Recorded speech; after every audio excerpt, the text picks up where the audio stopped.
I'm back. So this it might be interesting to some not, but this chest right here, this is like an old antique travel chest, and it's filled to the top with old photographs. And I haven't cracked the sucker open in years. I just was going through it this afternoon. It's like cracking open a freaking time capsule. It's so bizarre. It's so bizarre to see all those photos.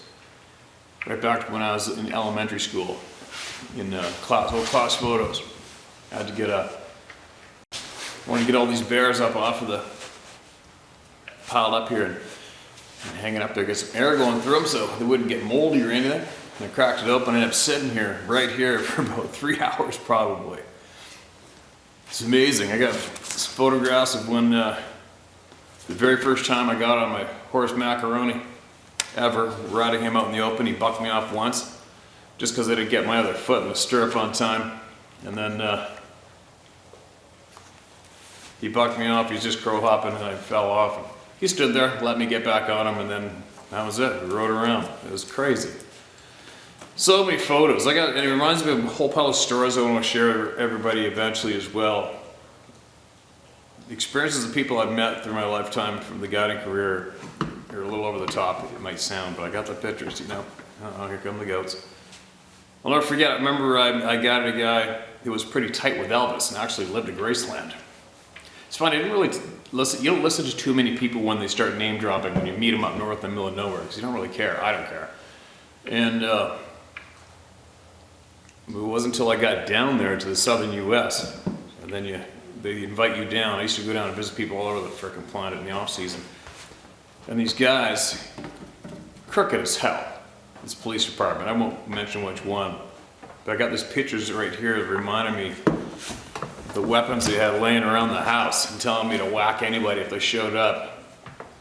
And they left me there alone at times and took me down to this very corrupt police department and got me legal police ID, and that is the badge and my photo and my police ID and the guns they used to make me pack around if I was driving the Dodge Viper around Memphis, Tennessee, etc. It's just a weird time. It's a long time ago, 20 years ago, over.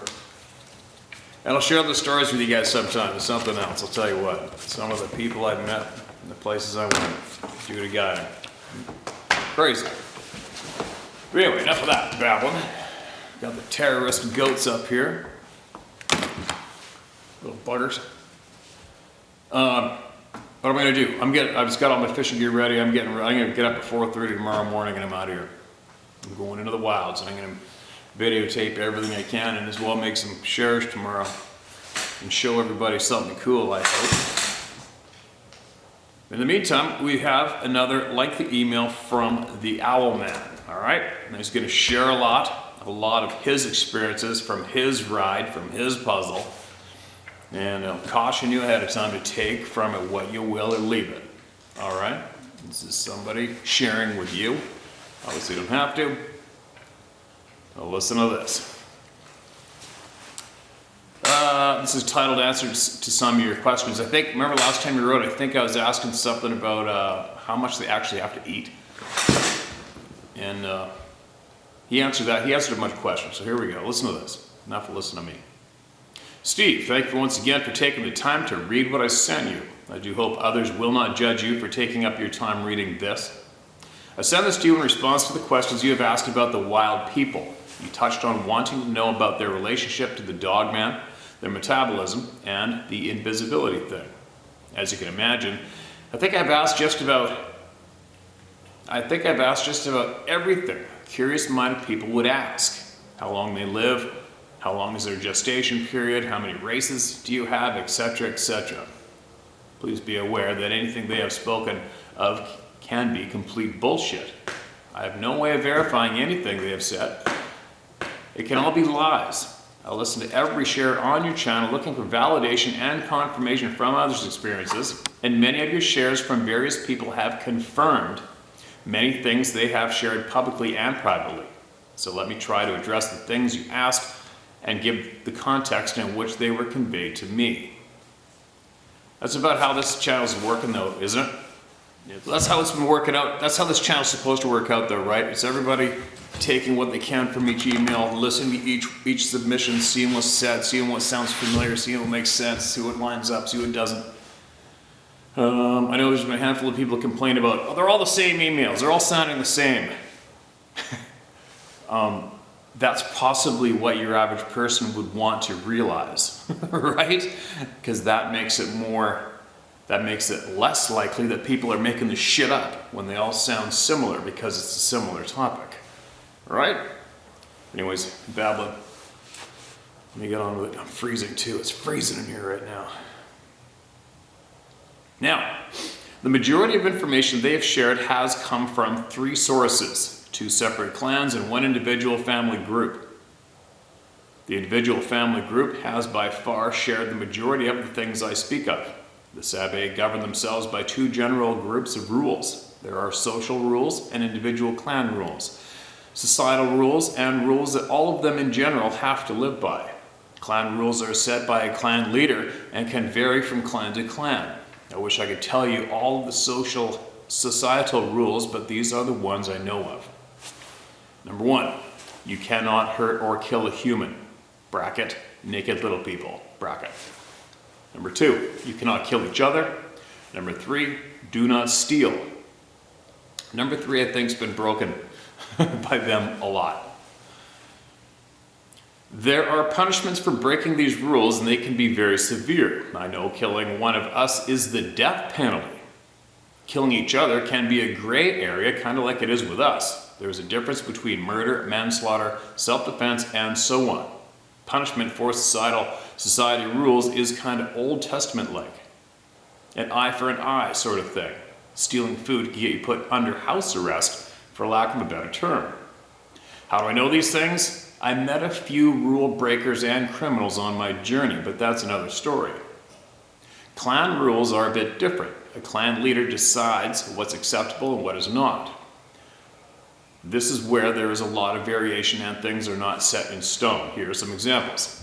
Number 1, do not let yourself be seen by humans.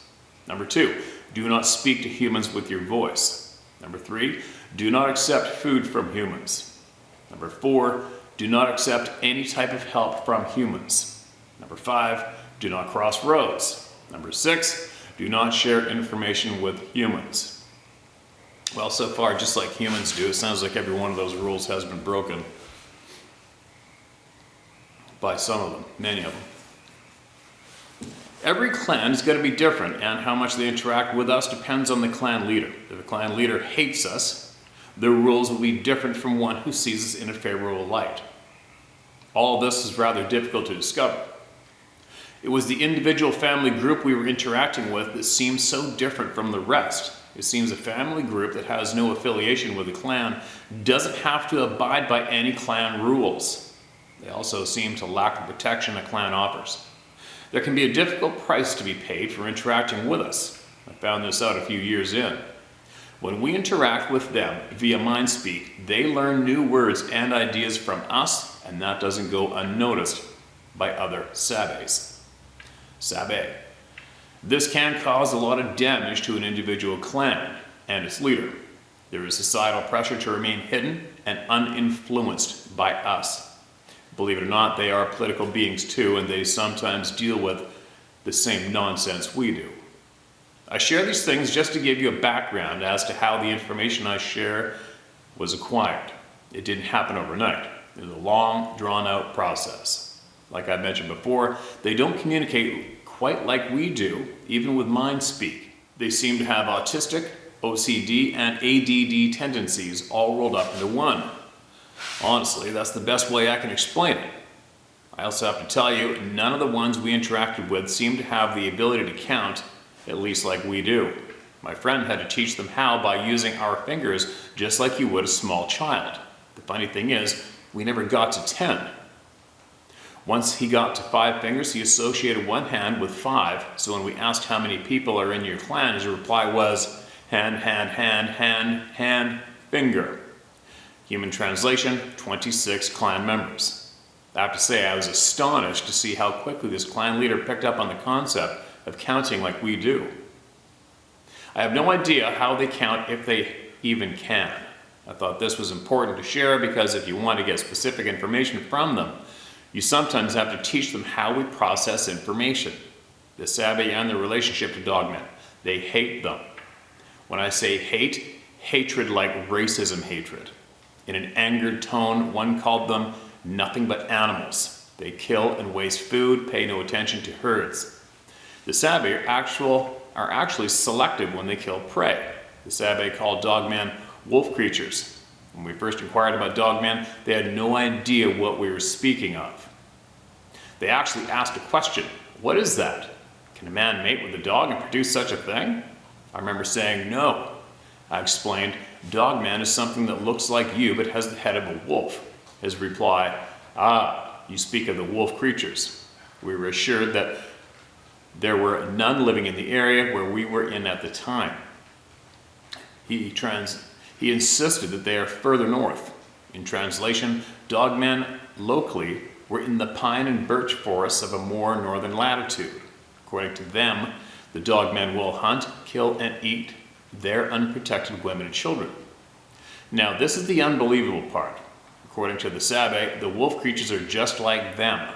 They are a people too, and they can do the things they can do. Dogmen are sentient, cognitive beings just like us and the Sabe. They can mind speak, travel through portals, and do invisibility things. It takes 3 Sabe to kill 1 dogman. 2 individuals to keep the arms from doing damage, and 1 individual to grab the head. To quote them directly, they have sharp teeth. Some will take a tooth as a trophy. I can only speak of the Sabe I have interacted with. Without exception, the hatred for these creatures was off the charts. They all said that if any of their people were friends with the dogmen, they were not aware of it. What? They all said that if any of their people were friends with the dogmen, they weren't aware of it. Got it. The thought of that was just disgusting to them. A side note to this, a female dogmen have breasts like humans, not canines, and give birth to 1 to 3 cubs. As far as what the dogmen call themselves, the Sabe have no idea, and they have never been able to find that out. Sabe will leave their homes if dogmen invade. They insist they are difficult to fight and overcome. Sometimes they can come to some type of an agreement between territories. As far as where they come from, they do not know. One Sabe said that his grandfather told him they came from across the borders. Borders is their word for oceans. In human translation, the dogman came from somewhere in the old world. Kind of interesting when you think of the werewolf legends of ancient Europe. The Sabe and cloaking invisibility. The Sabe call this walking in the spirit ball. I'll try to explain this brevity in mind because there is a lot to this. I've witnessed this with my naked eye and through a thermal camera. You can't see them in this state with a thermal camera, but you can see the heat signature wherever their body has contact with something. How do I know? I explained to a clan leader what a thermal camera does and how to avoid them. He offered to show himself in that invisible state. He walked over into a patch of gravel, and sure enough, you could see a thermal image of Prince walking around or standing still. Yes, it was beyond amazing and creepy to witness. Oh, and this thermal camera could not take video, in case someone was wondering. The damn thing cost me $5 grand at the time, and it was cheap because it didn't do that. I now only use this camera for checking my beehives in the winter. Walking in the spirit ball requires a lot of energy and can be maintained for long periods of time. The more energy invested, the more invisible they appear. As crazy as this sounds, they can walk through solid objects when in this state. The more dense the material, the harder it is to do. I know it sounds crazy. Hardwood is more difficult to move through than softwood. I'm guessing rock, metal, or lead may be more difficult or impossible. There are people who say they have seen them in their homes and they went through the walls. This is how they do it. Do you remember a story you shared where a nurse treated someone who claimed something big and hairy grabbed him and dragged him literally through a tree? They can pick up an object and extend the spirit ball around that object and move it along with them. I asked how they could do this. The reply was, I do not know, we just do. I guess if you asked a bird how it builds a nest or a spider its web, the answer would be the same. I have my own theories on how they do it, They don't understand the concept of energy as how we define it. Not all the Sabes can do this. They insist they are born with or without it. The Sabe and their metabolism. Their metabolism is different from ours or any other mammal as far as I understand. Once again, you can't just ask them about their metabolism. They have no idea what that means. A family of 4 can live off of a deer for a few days. Hey, get out of there. Beat it. Little buggers. Why do they gotta come to the tripod? This is the whole shop. But the goat's gotta go to the tripod. I can't afford to have another camera to polish. Sorry about that. A family of 4 can live off of a deer for a few days. All right. Organ meat is eaten first. Muscle is torn into strips and eaten later. They can eat anything. They eat raw acorns with no effect from its tannins. Even the leaves of oak trees can be eaten. They have a working knowledge of herbal plant-based medicine and really value peppermint/spearmint. I was once asked if I could bring them spearmint so they could plant it, and I did. They eat small birds by swallowing them whole. One individual says he will not eat small birds because he doesn't like the way they slide down. They will also eat skunks, but is frowned upon for cultural reasons. Now, here's the interesting part. They can put themselves into a state of torpor. If food is scarce or the weather is nasty, then they can sleep through it. Think more of how a hummingbird sleeps at night versus a bear or a woodchuck. They do not hibernate, but can sleep through extended cold spells by lowering their metabolic rate. Sorry, metabolic rate. I'll tell you, sometimes I just can't read anything, eh? One individual told me he can survive on 1 rabbit a day for a short period of time, but conditions have to be difficult to survive like that. I've not been able to visit any Sabes since September. I typically will not bother them during the winter. I promised you I'd get answers for what happened to Edgar and the Irish gentleman who saw one forming an orb between his fingers. Hopefully I can get some answers and peace for both of them. As soon as time allows, I will do that and get back to you. Steve, I know all I have said sounds crazy. I've really had a hard time accepting all I've been told, let alone witnessed. So take it for what it is, even if you think I'm full of it. Put the information away because there may be a time when it will be of use. There was a time when I thought these strange abilities were just a product of a messed up mind. Now, apparently, I am standing in those shoes and not afraid to admit it. Peace and blessing to you and those who have ears to hear, Owlman. All right, man, appreciate it. And like you said, you imagine how many people are just shaking their head right now, thinking you're absolutely right out of it. But it is what it is. It's a mouthful to chew on, right? But if you have found yourself in the position where you already have been forced to accept the existence of these people, these beings, then you're probably going to be soaking up all this information and retaining it just in case or for whatever, right? You're adding pieces to your puzzle. There's so many mind-boggling things going on for real. I've learned a lot myself. I've been learning so much the past few years. It's ridiculous. One thing that I am 100% confident of is our history has been made up. Our true history we've been lied to without a doubt. In my mind, that's just how I feel about it. I'm not dictating to you guys, but for me, my puzzle tells me that we have been absolutely lied to about ourselves. And that is what's making us all confused. That's what's making all of us look for the answers nonstop, and that's what's making us naturally not trust anybody. Because we've been coerced, manipulated, we have been absolutely lied to since the first day we went to school, as far as I'm concerned. You may agree, you may not, but that's what I have learned for me so far. And I've learned much more. I'll share more of that later on. But I'm going to share one more, I think, from a pilot friend of ours who generously emailed his experience a little while ago. So let me shut this thing off for a minute and see if I can't find it.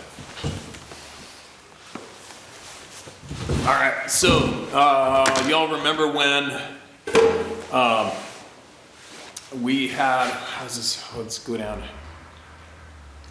We had a man email us a while ago who was flying in Afghanistan at nighttime, and what they were doing was, they typically did at nighttime, was search for human targets on the ground to ensure a more of a safe pathway when the sun came up for the men on the ground. And they came across this being buckled over in a field. I'm pretty sure it was a crop field.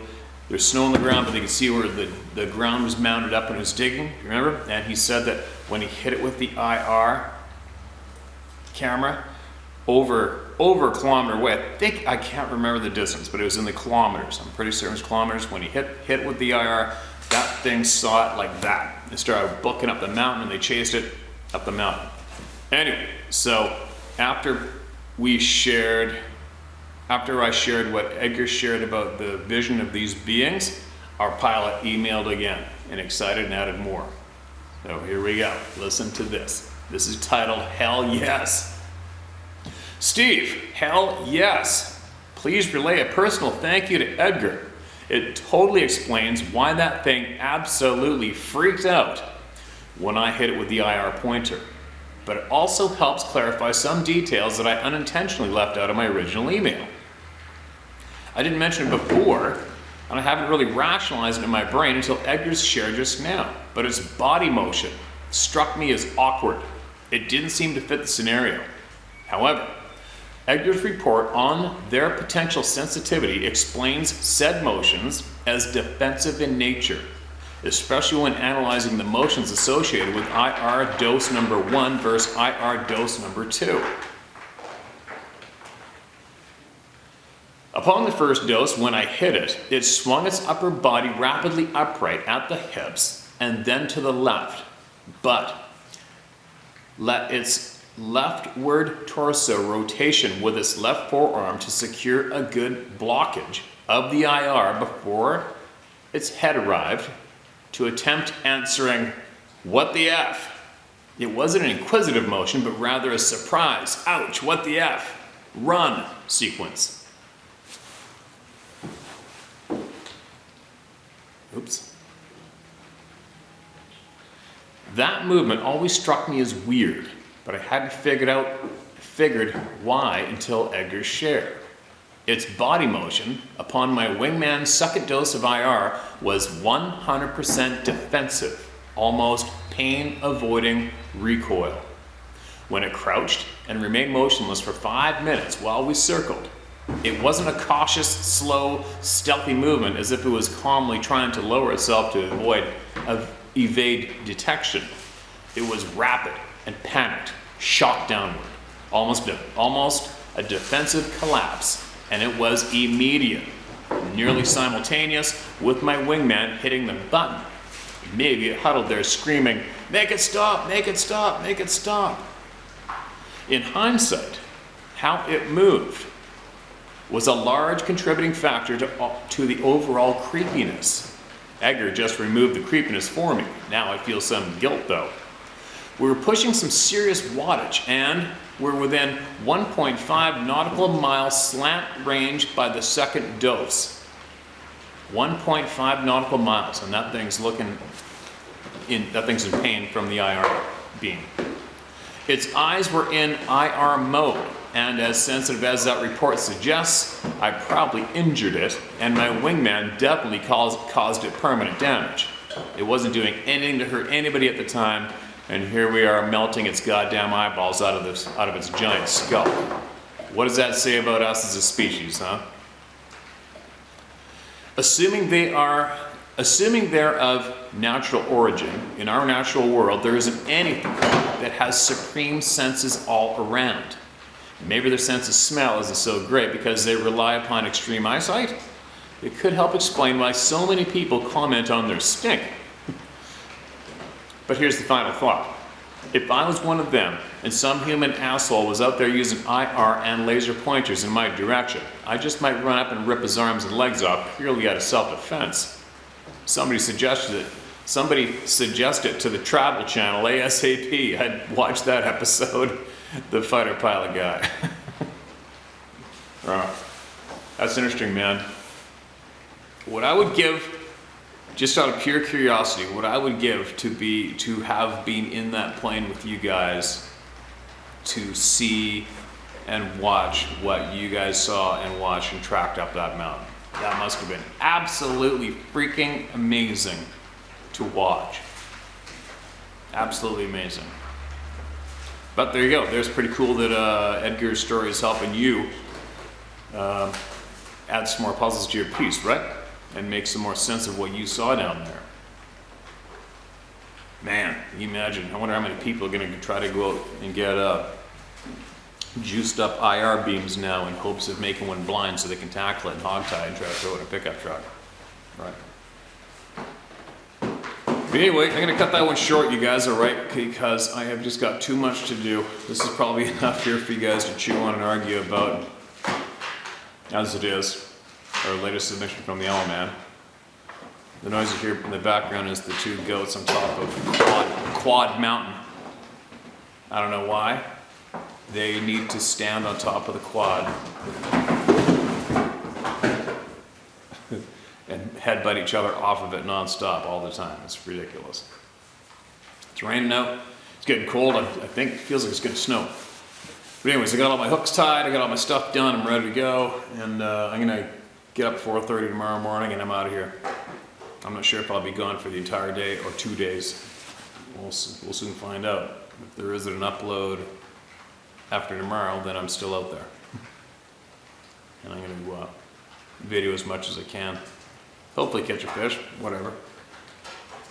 Either way, I'm going to hopefully show you guys some cool shit tomorrow. So